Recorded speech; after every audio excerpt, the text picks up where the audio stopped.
Descubrí la traición por accidente, a las 3:15 de la madrugada, mientras Melissa dormía a mi lado con esa paz que solo tienen los inocentes o los monstruos.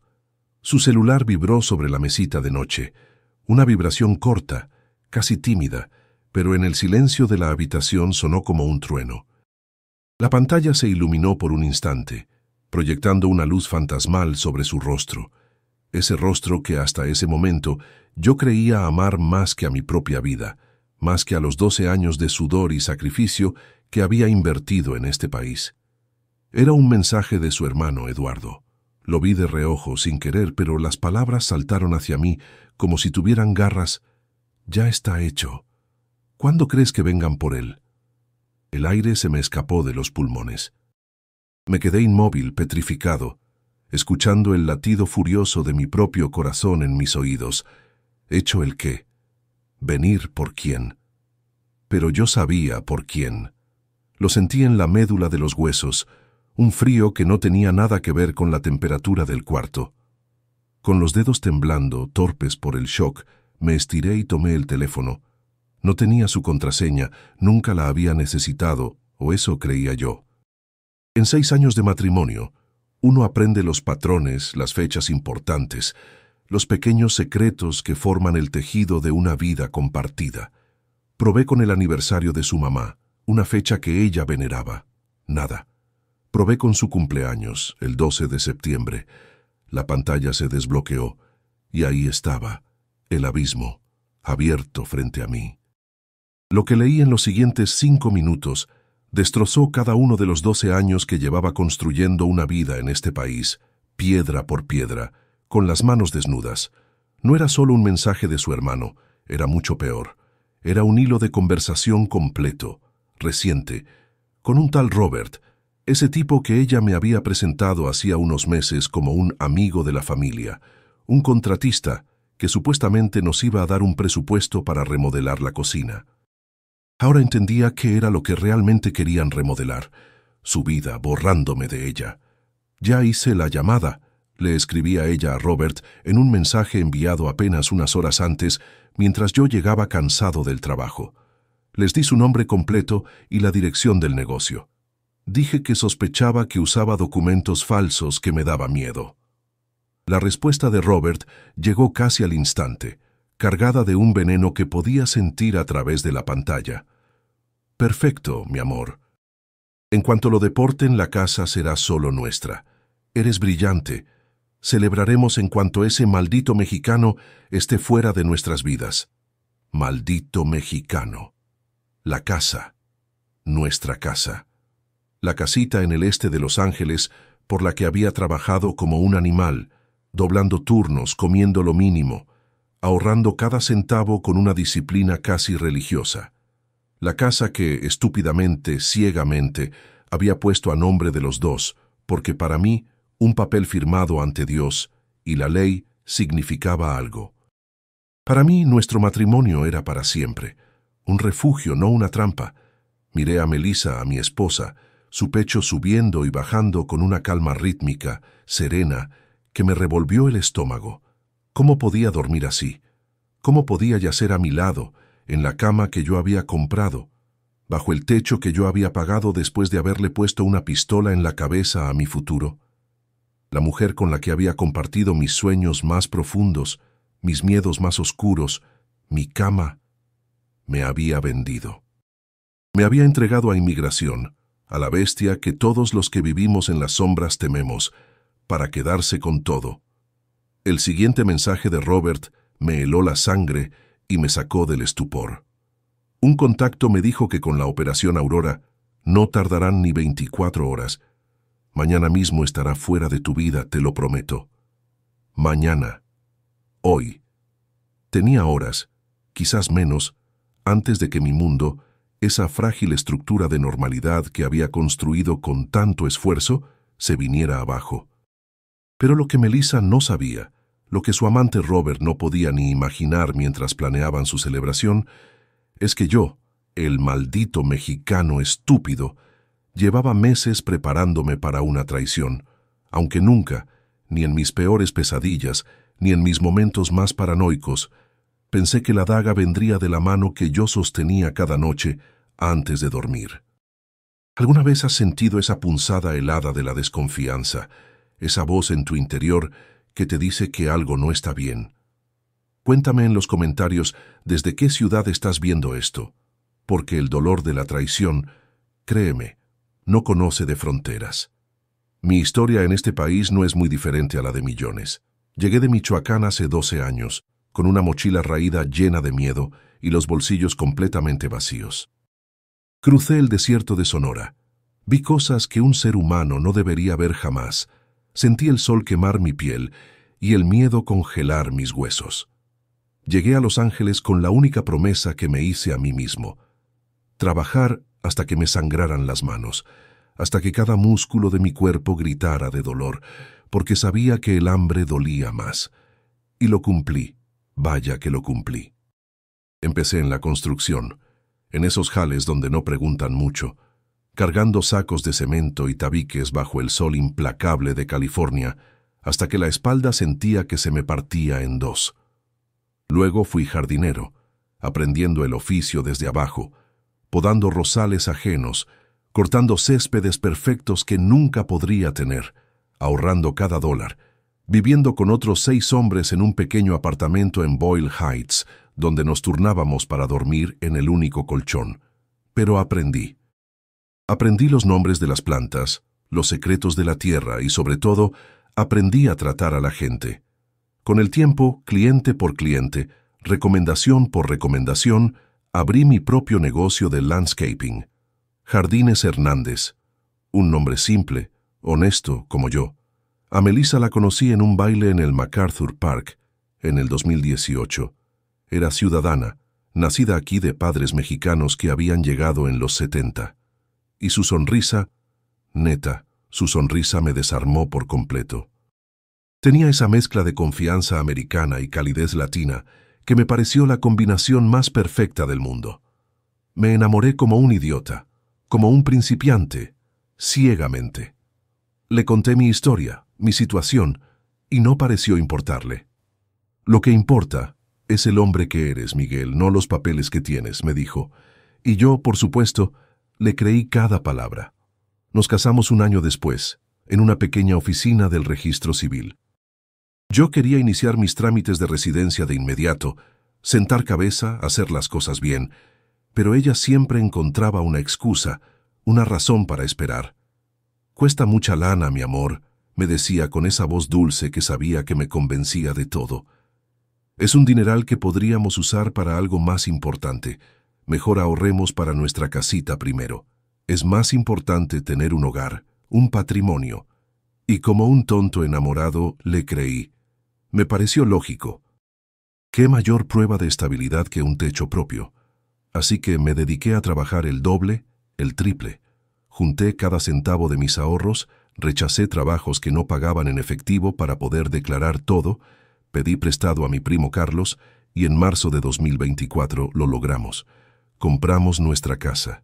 Una casita pequeña pero hermosa en el este de Los Ángeles. Recuerdo el día que nos dieron las llaves. Lloré como un niño, sin pena.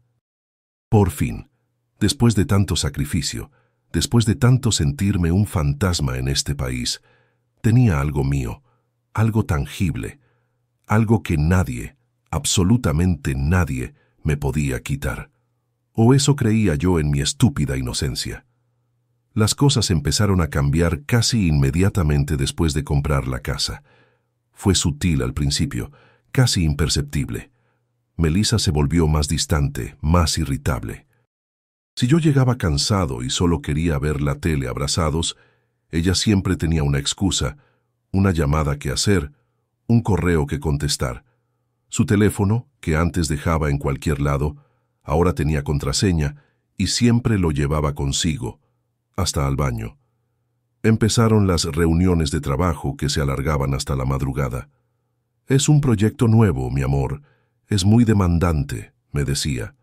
Y luego apareció Robert, un supuesto contratista, amigo de su hermano, que nos iba a ayudar con unas remodelaciones en la cocina y el baño.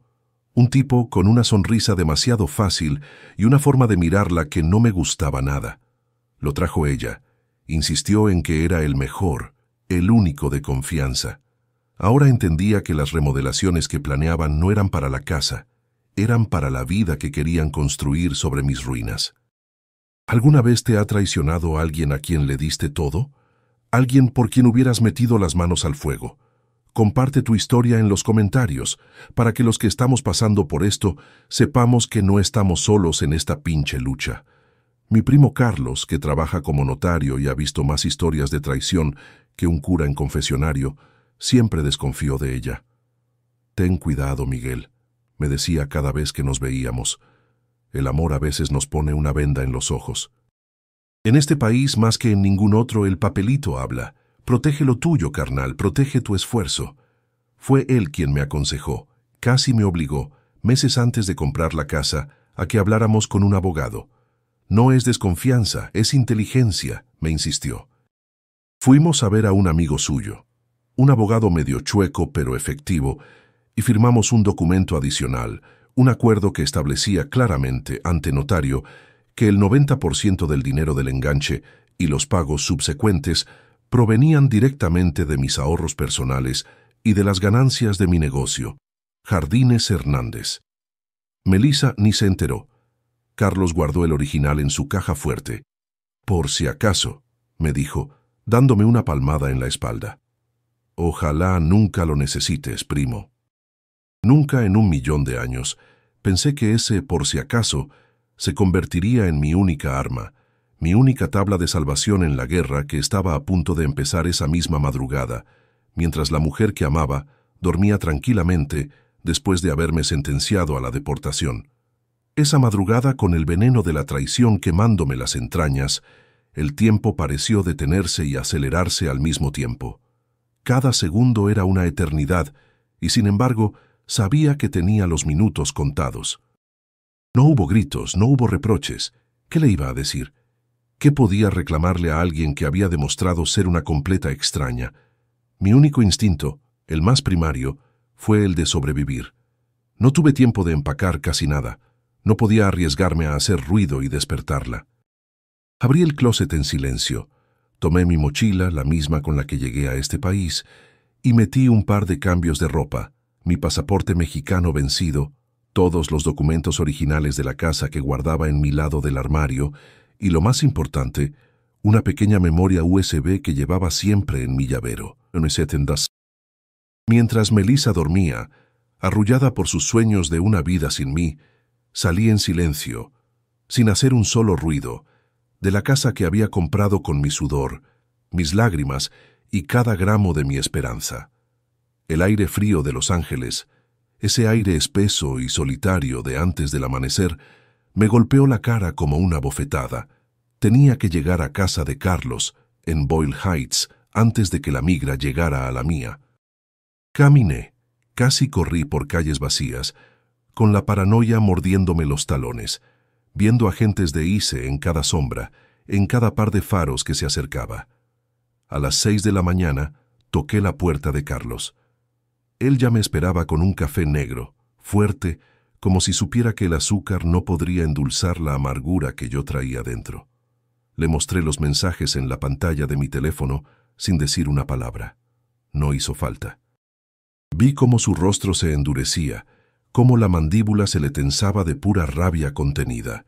«Hijos de su pinche madre», fue lo único que dijo, y en esas 5 palabras sentí más apoyo que en 6 años de matrimonio con Melissa. Encendió su laptop y buscó las noticias. «Van a venir por ti hoy mismo, Miguel», confirmó señalando un artículo. «La Operación Aurora no perdona». Con la nueva política, las denuncias anónimas, especialmente las que vienen de un familiar preocupado, tienen prioridad máxima. No investigan, primero actúan y luego preguntan. La Operación Aurora, ese nombre que había aterrorizado a nuestra comunidad desde que Trump cumplió su promesa de campaña. Redadas al amanecer, familias separadas, vidas construidas durante décadas borradas en minutos. Y ahora yo era el siguiente en la lista, gracias a la mujer que amaba.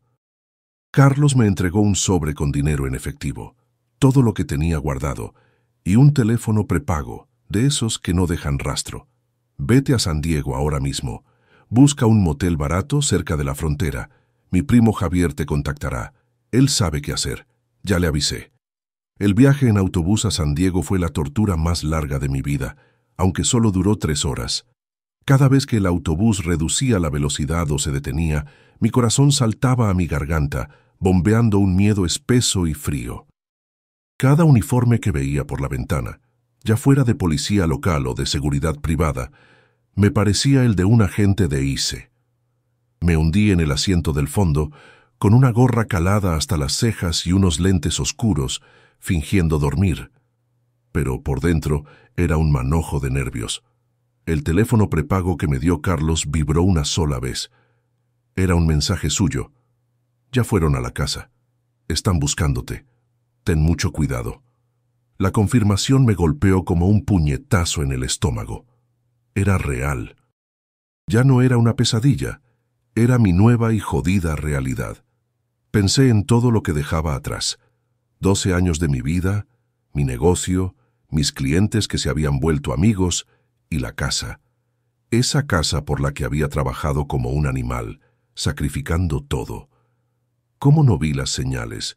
¿Cómo pude ser tan ciego? Me repetía una y otra vez mientras el paisaje de California pasaba borroso ante mis ojos, un paraíso que ahora me escupía, que me vomitaba fuera de sus fronteras. Le creí a Melissa porque quería creerle, porque el amor es el estafador más grande de todos. Finalmente el autobús llegó a San Diego. Siguiendo las instrucciones, tomé un taxi a un pequeño motel en San Isidro, a unos minutos de la frontera. De esos lugares anónimos de paso que no hacen preguntas cuando pagas en efectivo y usas un nombre falso. La habitación era pequeña, deprimente, y olía a humedad y a cigarro viejo. Me encerré, corrí las cortinas y me senté en el borde de la cama, sintiéndome más solo que nunca en mi vida. Saqué la memoria USB de mi bolsillo y la conecté a mi teléfono con un adaptador que Carlos me había dado. Ahí, en ese minúsculo pedazo de plástico, estaba mi única esperanza. Estaban las pruebas, las fotos de los depósitos que hice para la casa con dinero de mi cuenta de negocio, los recibos de los materiales para las renovaciones que hice con mis propias manos, el documento que firmamos ante notario estableciendo de dónde había salido el dinero. Y estaba lo otro, el arma secreta, el as bajo la manga que ni siquiera Carlos sabía que tenía con tanto detalle. Hacía meses, la desconfianza me carcomía como un cáncer.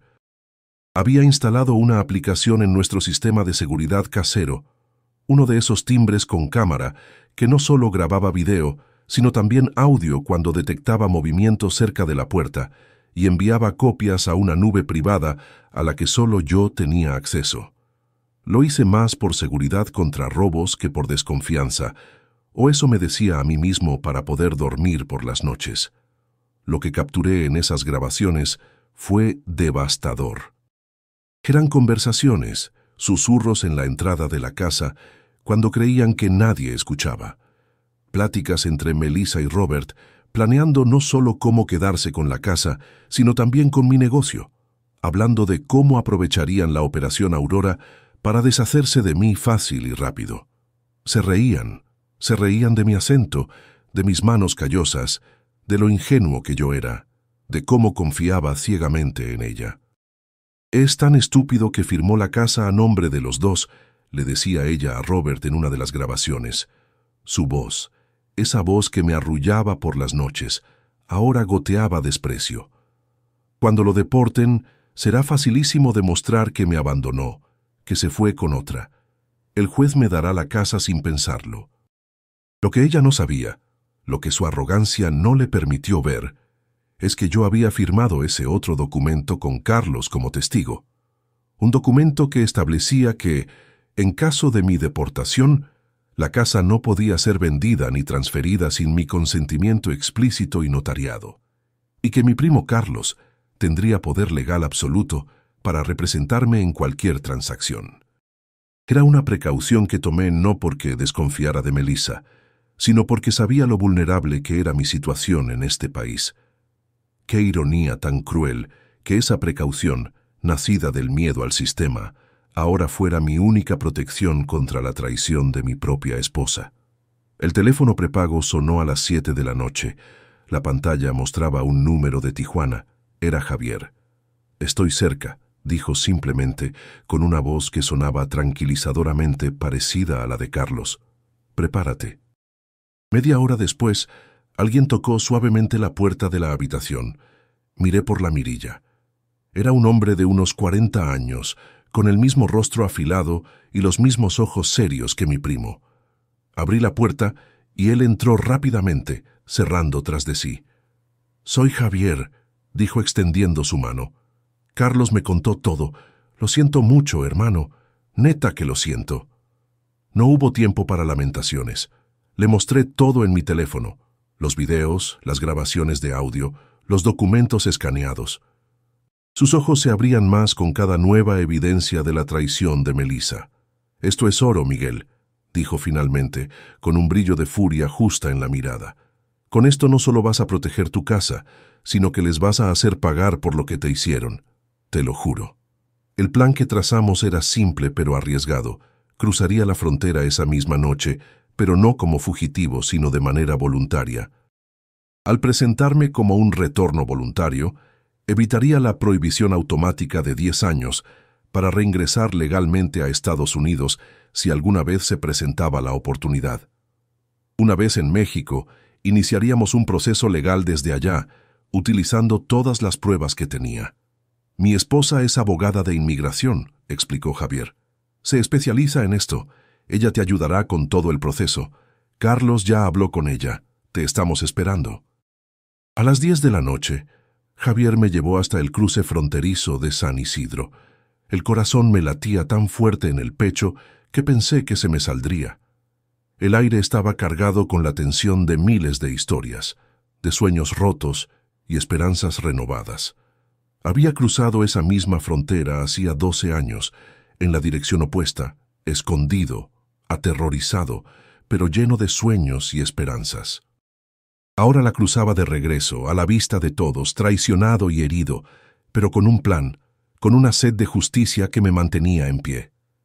«Recuerda, primo», me dijo Javier antes de despedirnos con un abrazo, «esto no es el fin, es solo el comienzo de la guerra, y esta la vamos a ganar».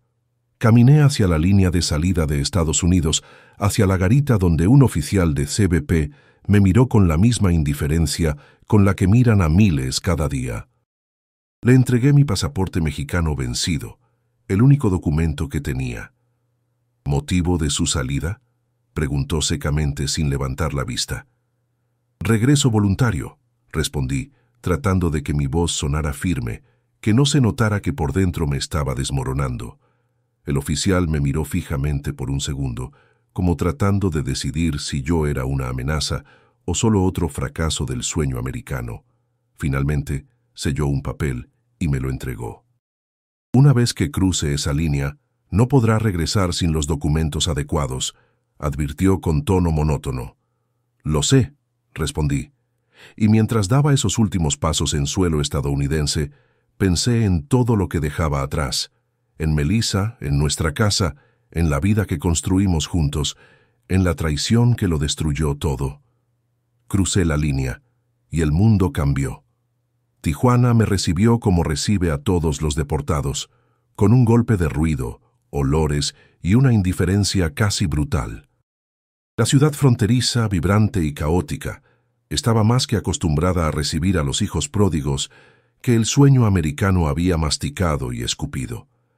Yo era solo uno más, entre los miles que llegaban cada semana desde que la Operación Aurora había intensificado su cacería humana. Javier y su esposa Laura me llevaron a su departamento en la zona Río. Era un lugar modesto, pero se sentía como un palacio después del cuarto de motel. «Puedes quedarte en el cuarto de invitados el tiempo que necesites, Miguel», me dijo Laura con una calidez que me conmovió hasta los huesos. «Mañana, con la cabeza más fría, comenzaremos a trabajar en tu caso. Hoy solo descansa». Pero descansar era imposible. Esa primera noche en México, después de 12 largos años en Estados Unidos, no pude dormir. Las imágenes de Melissa, su sonrisa, sus besos, sus mentiras, se repetían en mi mente como una película de terror en un bucle infinito. ¿Cómo pudo mirarme a los ojos cada mañana, decirme que me amaba sabiendo que planeaba destruirme? El dolor era físico, una presión en el pecho que me dificultaba respirar. Pero debajo del dolor, la rabia comenzaba a arder, una rabia fría y paciente, y fue el pensamiento de mi plan, de la justicia que estaba por venir, lo único que logró calmarme un poco. A la mañana siguiente, Laura, quien resultó ser una abogada increíblemente inteligente y tenaz, especializada en estos enredos legales transfronterizos, revisó detalladamente toda la evidencia que yo había recopilado con tanto dolor. Extendimos todo sobre la mesa de su comedor, los documentos, las fotos, los audios. «Esto es extraordinario, Miguel», dijo finalmente, quitándose los lentes y mirándome con una intensidad que me dio confianza. «No solo prueba la mala fe y la premeditación de tu esposa, sino que documenta claramente un posible fraude inmobiliario y conspiración». Me explicó que, legalmente, Melissa no podía simplemente apropiarse de la casa solo porque yo fuera deportado.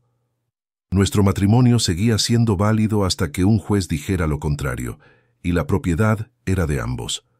Además, el documento adicional que había firmado con Carlos como testigo blindaba mi posición de una manera que ella ni siquiera sospechaba.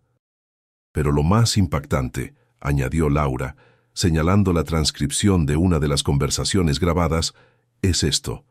En ella, Melissa y Robert hablaban explícitamente de modificar unos papeles con un amigo para que pareciera que yo nunca había contribuido económicamente a la compra de la casa. Eso, Miguel, es falsificación de documentos, un delito grave. Con esta evidencia, no solo podemos proteger tu parte de la propiedad, podemos enterrarlos. Pero tenemos que ser más listos que ellos. El plan que Laura diseñó era de una simpleza brillante, casi poética en su crueldad. «Vamos a dejar que Melissa y Robert se sientan seguros», explicó, sus ojos brillando con una inteligencia filosa. «Vamos a dejar que se confíen, que crean que su plan funcionó a la perfección, que tú eres un pobre diablo derrotado y sin recursos en México». Mientras tanto, Carlos, desde Los Ángeles, se convertiría en mis ojos y oídos. Él seguiría vigilando cada uno de sus movimientos a través de las cámaras de seguridad que yo había instalado y que, en su estupidez y arrogancia, ellos nunca pensaron en buscar o desconectar. Podía acceder a ellas remotamente desde mi teléfono. Laura comenzó a preparar una demanda civil, recopilando toda la evidencia de manera meticulosa y silenciosa, como un francotirador que espera el momento perfecto para disparar. También me ayudó a iniciar el proceso para proteger legalmente mi negocio de landscaping, que estaba registrado como una LLC a mi nombre y del cual yo era el único propietario. Era algo que Melissa, en su prisa por quedarse con la casa, pareció haber olvidado por completo. Durante esas primeras semanas en Tijuana, viví en una especie de limbo emocional. La mitad de mi mente estaba enfocada en el plan, en cada detalle de la estrategia que estábamos construyendo. La otra mitad seguía atrapada en Los Ángeles, reviviendo cada momento con Melissa, buscando esas señales que había pasado por alto, esos pequeños indicios de la monstruosa traición que crecía en las sombras de nuestro hogar. Carlos me enviaba actualizaciones diarias a través de una aplicación segura que Laura había instalado. Eran como pequeños puñales que se clavaban en mi corazón. Melissa había cambiado las cerraduras de la casa el mismo día que me fui. Había vaciado nuestra cuenta bancaria conjunta, aunque afortunadamente yo ya había retirado la mayor parte del dinero por consejo de Carlos antes de huir. Y lo más doloroso, lo que me quemaba por dentro cada vez que lo pensaba. Robert, su amante, el arquitecto de mi desgracia, se había mudado a nuestra casa apenas una semana después de mi partida. Los veía. A través de la pequeña pantalla de mi celular, los veía vivir en mi casa, usar mis cosas, dormir en mi cama.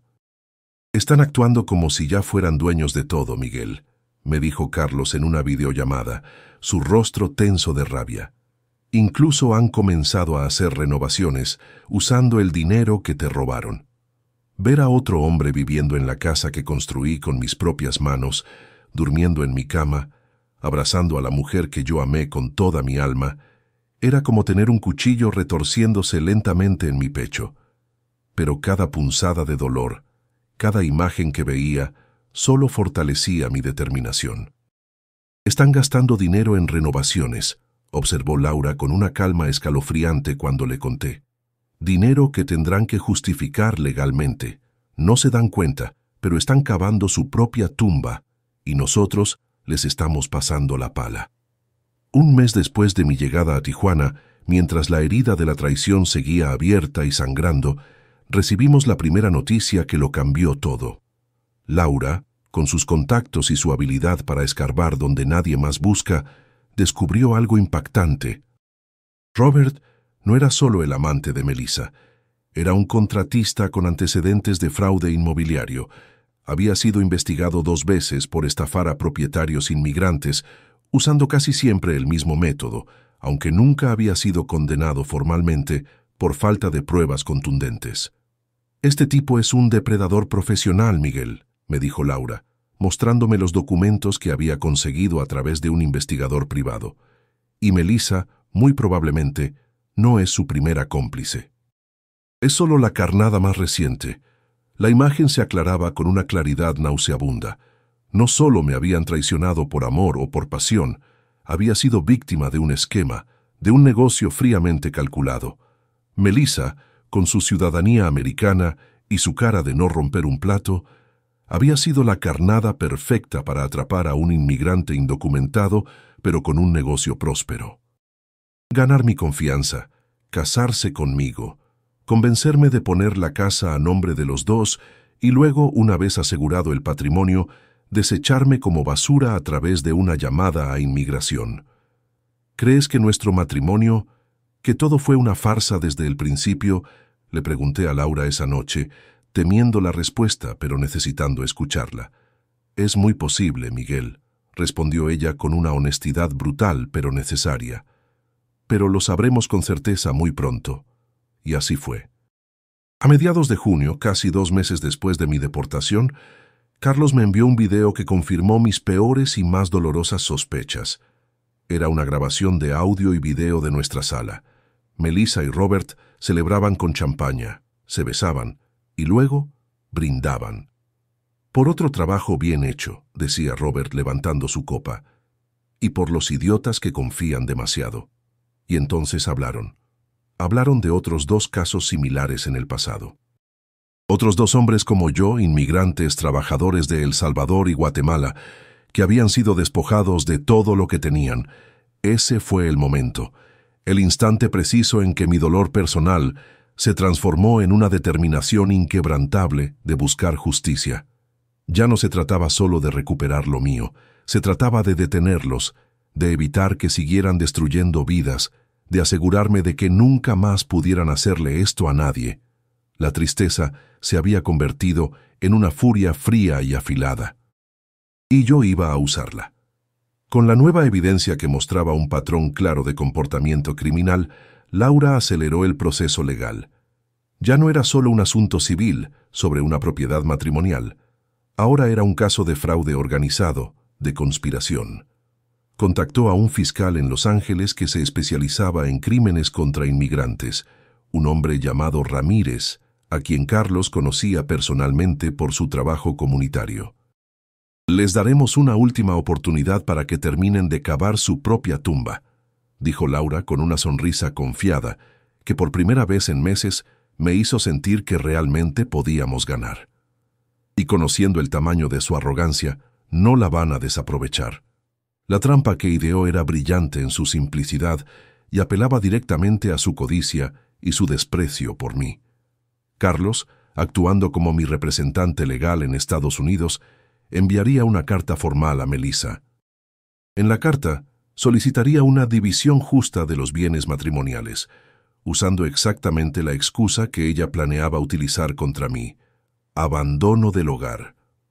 La carta mencionaría específicamente la casa y pediría una compensación económica ridículamente baja, a cambio de que yo renunciara a cualquier derecho sobre la propiedad. Van a creer que estás desesperado en México, sin dinero y sin recursos legales, explicó Laura.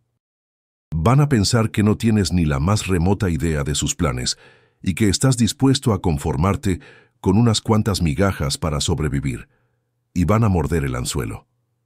La carta fue enviada a finales de junio. La respuesta, redactada por un abogado que ellos contrataron, llegó apenas 3 días después. Era una contraoferta tan insultante que casi me reí.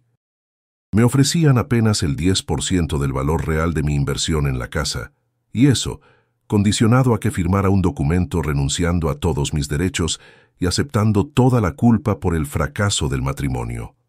«Cayeron», dijo Laura cuando vio el correo, sus ojos brillando. Ahora empieza la siguiente fase del plan.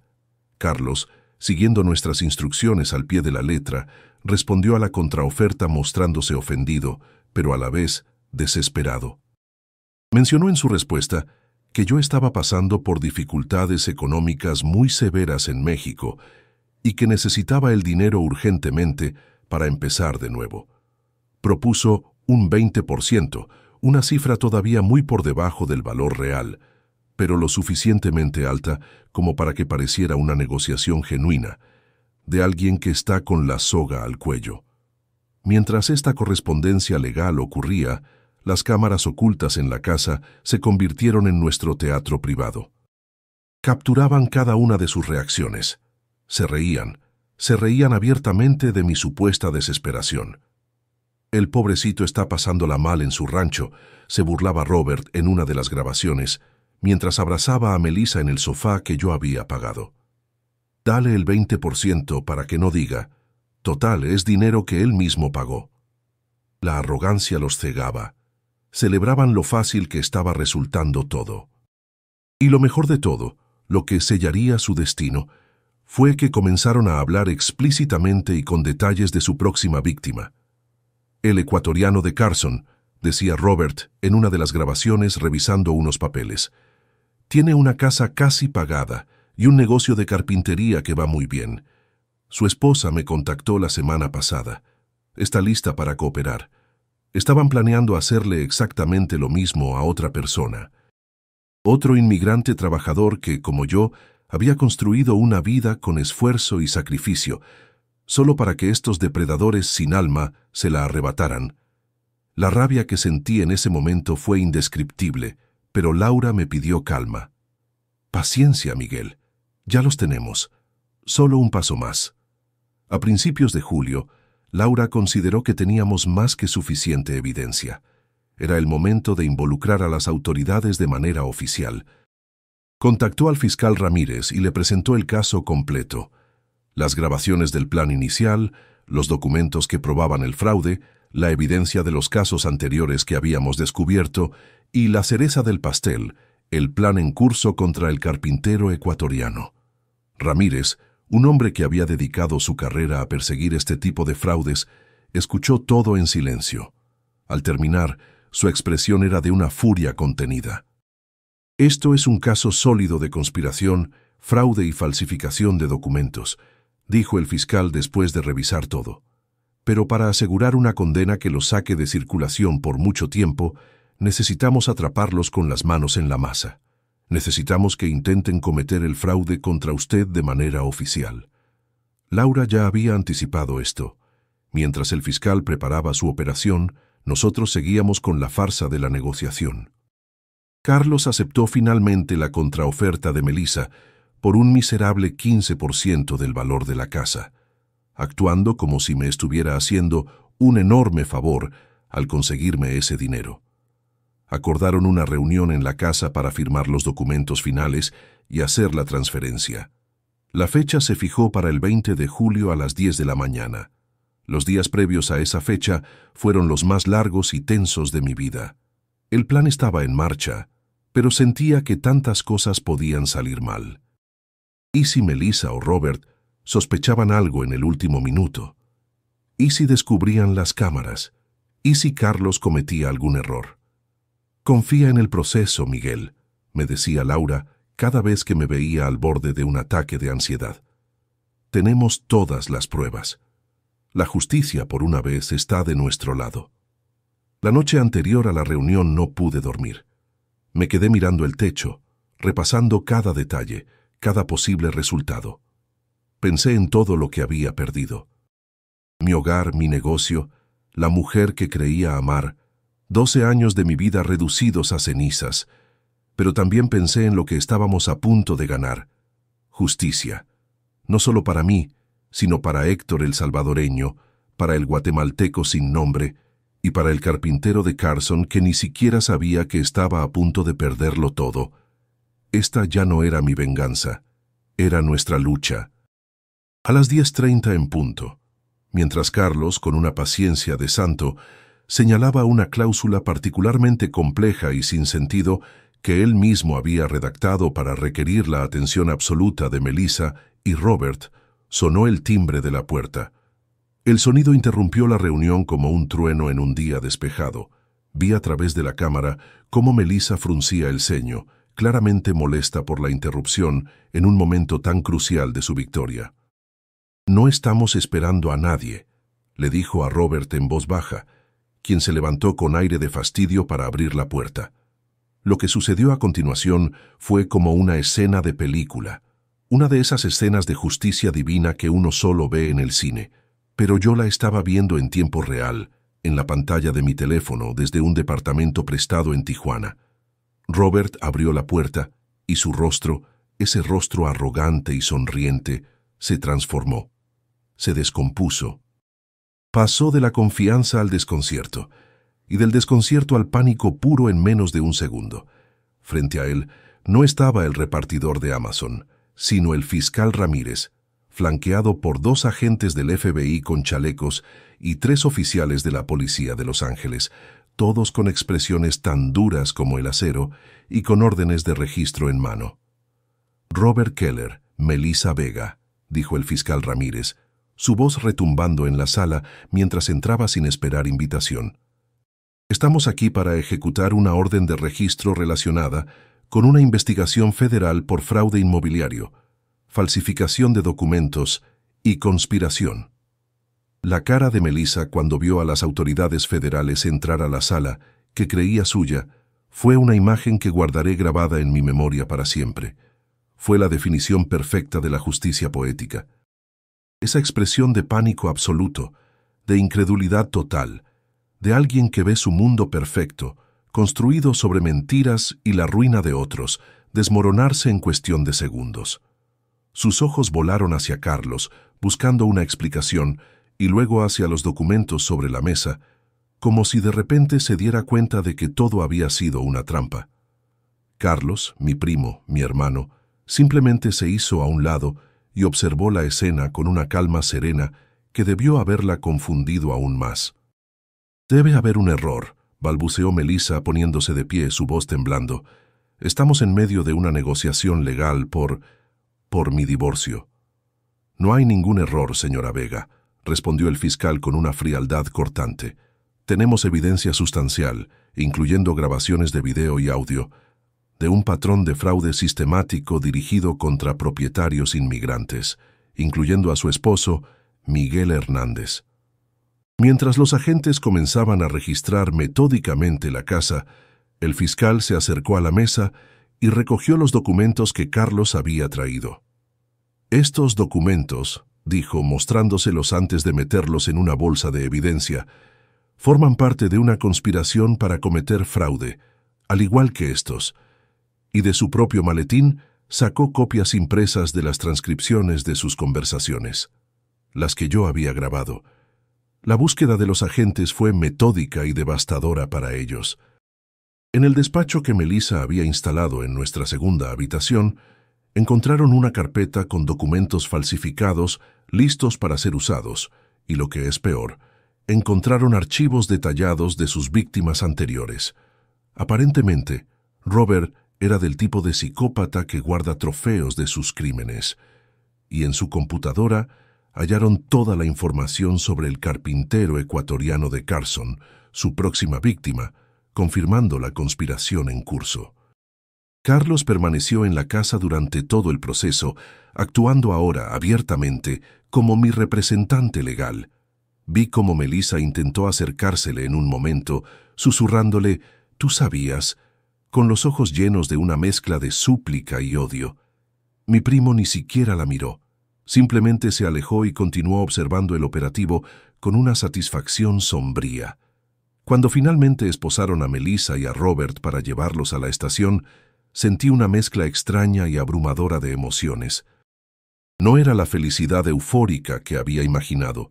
Era algo más complejo, una especie de alivio profundo y doloroso, como cuando finalmente te quitan una espina que ha estado clavada en tu carne durante meses.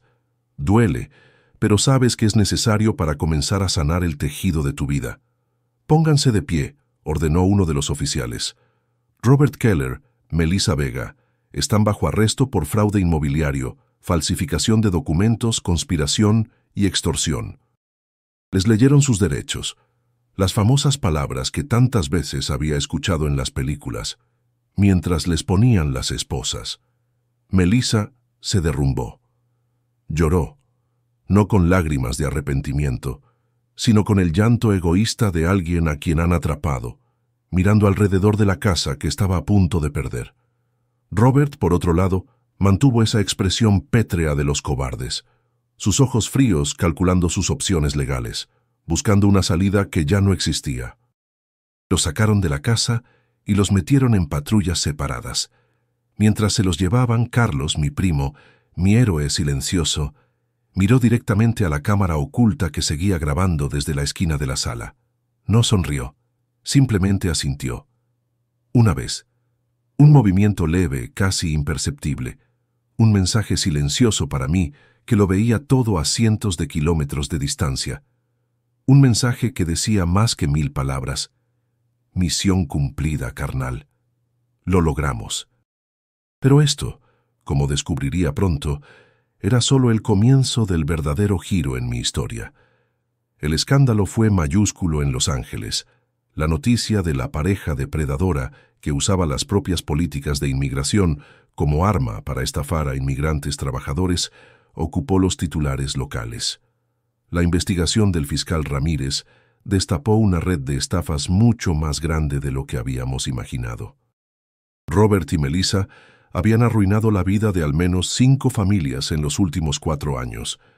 5 hombres como yo, que lo habían perdido todo. La investigación reveló algo aún más perturbador, algo que me revolvió las entrañas. Melissa estaba embarazada de 3 meses. Un hijo que, según las pruebas que ella misma solicitó en un intento desesperado por obtener clemencia, no era mío. Era de Robert. Había estado llevando en su vientre al hijo de otro hombre mientras planeaba mi destrucción.